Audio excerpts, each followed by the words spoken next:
আজকের ইফতারের আয়োজনে ছিল noodles, chicken ball, chicken sausage. আসসালামু আলাইকুম। সেহরির জন্য রান্না করছি। তো আজকে রান্না করব নদীর বাঁচা মাছ। মাছটাকে ভুনা করব। সেহরির সময় কিন্তু তরকারি টাইপের খাবার খেতে ভালো লাগে না, ভুনা বা মাছ ভাজা এরকম খাবারগুলোই বেশি ভালো লাগে। সেহরিতে আমি তেমন একটা খেতে পারি না। তো মাছটাকে আমি সব মশলা দিয়ে মেখে নিয়েছি, এখন ভেজে নিব হালকা করে। আপুরা কয়টা বাজে চলে আসেন রান্না করার জন্য বলেন তো? আমি আজকে একটু আগে গিয়ে এসেছি। আমি 12টার দিকে আজকে এসেছি রান্না করার জন্য। এমনিতে আমি 3টা বাজে আসি রান্না করার জন্য, আজকে আসলাম 12টা বাজে, কারণ একটু বাহিরে যাব কেনাকাটার জন্য। এই মাছটা না একটু নরম হয়ে থাকে, তাই একটু ভেঙে ভেঙে যাচ্ছিল, আমি একটু আস্তে আস্তে উঠাচ্ছিলাম। এই তো মাছ ভাজা হয়ে গেছে।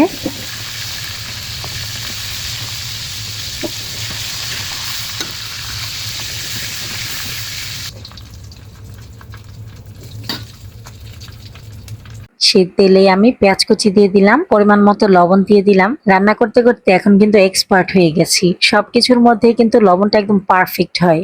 হ্যাঁ, আলহামদুলিল্লাহ। আগে কিন্তু এরকম পারফেক্ট হতো না, একটু কম বেশি হয়ে যেত, কিন্তু এইবার একদমই পারফেক্ট। পেঁয়াজটা ভাজার পর এখন আমি এখানে হলুদ, মরিচ, ধনিয়ার গুঁড়া দিয়ে দিলাম, তারপর পানি দিয়ে দিলাম।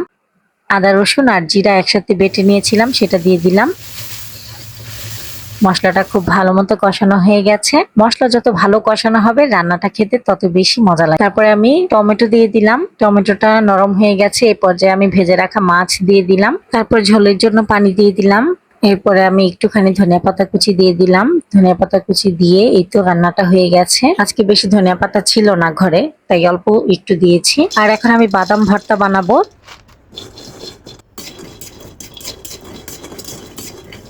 তো বাদামটাকে আমি খুব সুন্দর করে ভেজে নিয়েছি। বাদামগুলো ভাজা হয়ে গেছে। তারপরে আমি সেই একই প্যানে তেল দিয়ে দিলাম, শুকনা মরিচ, পেঁয়াজ, রসুন, কাঁচামরিচ ভেজে নিয়েছি। এখন আমি বাদামের চোকলাগুলোকে ছাড়িয়ে নিলাম ঠান্ডা হওয়ার পর। তারপরে ব্লেন্ডারের জারে সবকিছু একসাথে দিয়ে পরিমাণ মতো লবণ দিয়ে ব্লেন্ড করে নিয়েছি। এই তো তৈরি হয়ে গেল মজাদার বাদাম ভর্তা। তারপরে এই যে ছোট ছেলেকে ভাত খাইয়ে দিলাম, যেহেতু ও ছোট মানুষ, ও রোজা রাখতে পারে না, তাই ওকে ভাত খাইয়ে নামাজ কালাম পরে আমি একটু বাহিরে গিয়েছিলাম কেনাকাটা করতে। স্বপ্নতে গিয়েছিলাম, তারপরে এমনিতে অন্য গ্রোসারি দোকানেও গিয়েছিলাম। ইফতারের জন্য নুডলস রান্না করব, একদম সিম্পল ভাবে, খেতে খুবই মজা লাগবে। এখন আমি আনারস কেটে নিচ্ছি। আজকে বাকি আর কোনো ফল কাটবো না, আজকে ফল খেতে ভালো লাগছে না। আচ্ছা বলেন তো আপু ভাইয়ারা, আপনারা কে কোথা থেকে আমার ভিডিওটি দেখছেন, আর আমার ভিডিও আপনাদের কাছে কেমন লাগে কমেন্টের মাধ্যমে কিন্তু জানাতে ভুলবেন না। আপনাদের লাইক এবং কমেন্ট আমাকে অনেক উৎসাহিত করে নতুন আরেকটি ভিডিও তৈরি করার জন্য। এটা আনারস কাটা হয়ে গেছে। এখন আমি নুডলস সিদ্ধ করে নিচ্ছি। আমরা যেহেতু চারজনের জন্য 4 প্যাকেট নুডলস সিদ্ধ করে নিচ্ছি।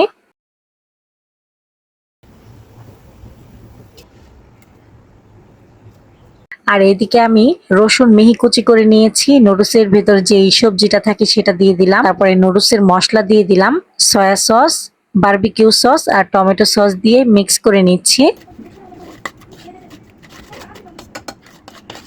একটুখানি লবণ দিয়েছি। আর এখন দিয়ে দিচ্ছি গরম তেল, সয়াবিন তেল। মিক্স করা হয়ে গেছে। এখন দিয়ে দিলাম সেদ্ধ করা নুডলস।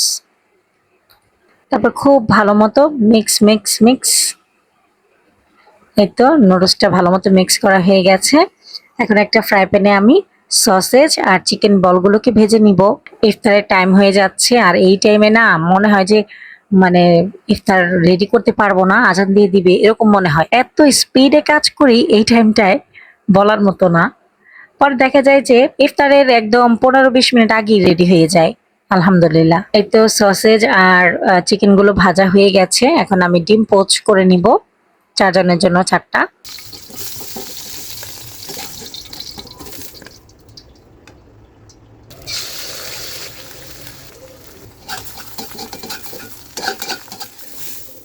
এখন আমি লাচ্ছি বানাবো।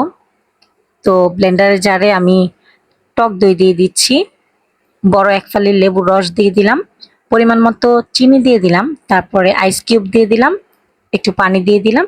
এখন ব্লেন্ড করে নিয়েছি। এতে তৈরি হয়ে গেল ঠান্ডা ঠান্ডা লাচ্ছি।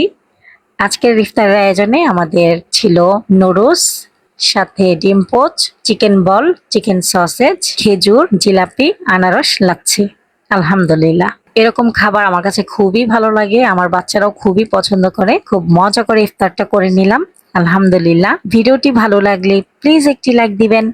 ভিডিও সংক্রান্ত কোনো মতামত থাকলে কমেন্টের মাধ্যমে জানাতে পারেন। আজকের মতো ভিডিওটি এ পর্যন্তই। আল্লাহ হাফেজ, আসসালামু আলাইকুম। আমাকে সাপোর্ট করার জন্য আমার ভিডিওটি চাইলে একটা শেয়ার করে দিতে পারেন।